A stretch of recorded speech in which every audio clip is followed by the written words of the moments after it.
New developments in the mid-air mystery tonight after a jet with 150 people on board crashes in the Alps.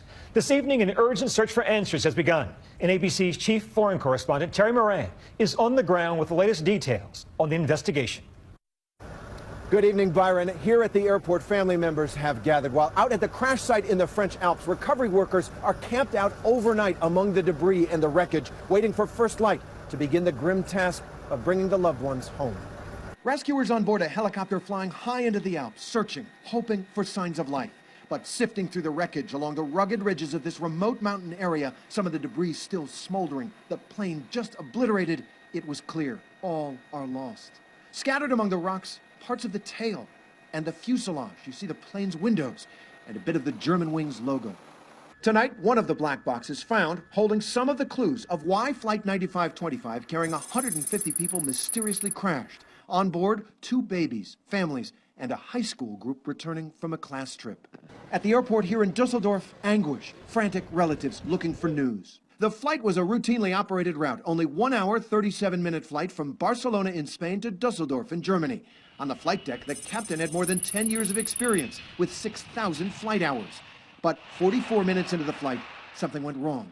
At 10:45 a.m. local time, the plane rapidly descends from a cruising altitude of 38,000 feet at a rate of 400 miles per hour.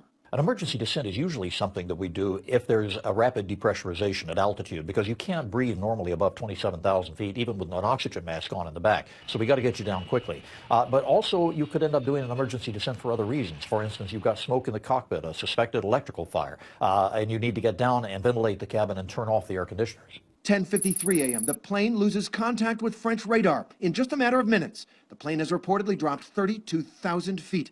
What happened next is still a mystery. To me, the most mysterious part are really twofold. Number one, why was there no radio call out of the airplane to air traffic control to coordinate their obviously emergency descent? Secondly, why did they go under 14 or 15,000 feet in an area of obviously high terrain and all the way down to 6,800 feet? Local eyewitnesses describe what happened next. I saw the plane come out from over there, and it was really low in altitude, this man says. And then we heard a very loud sound like dynamite, she says. 30 minutes later, French Interior Ministry helicopters were on site above the crash.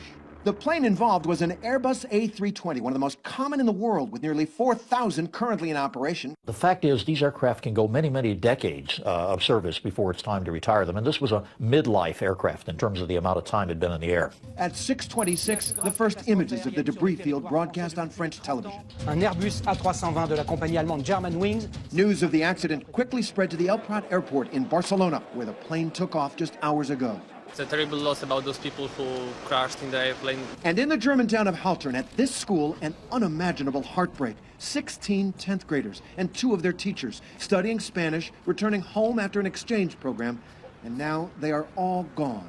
Today, their town mayor could only say, it is pretty much the worst thing you could imagine. These images highlight the force of the crash of this plane, a 177-ton airliner now reduced to bits and pieces. The debris field clearly says that this airplane impacted the terrain and controlled flight at a very high speed, probably someplace above 425 miles an hour. ABC's Hamish McDonald traveled to the crash site 3 hours from the local airport. There's something like well over 700 people working on this recovery effort. There's helicopters from the military, lots of hardware. For all of that, though, they're still needing to walk in by foot to get to the crash site. Every day, 93,000 flights take off and land without any problem. But over the past 12 months, 3 disastrous airplane crashes.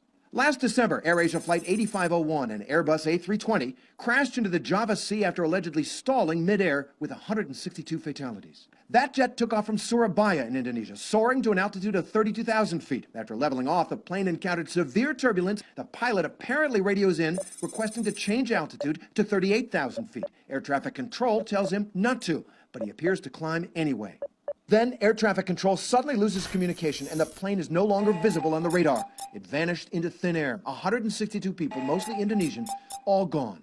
AirAsia, which is based out of Malaysia, has had a good safety record and the pilot was experienced. In 30 years, we've carried 220 million people, and until today, we've never lost a life. Search and rescue teams worked for days, pulling debris and casualties out of the water. The investigation on the cause of this crash is ongoing.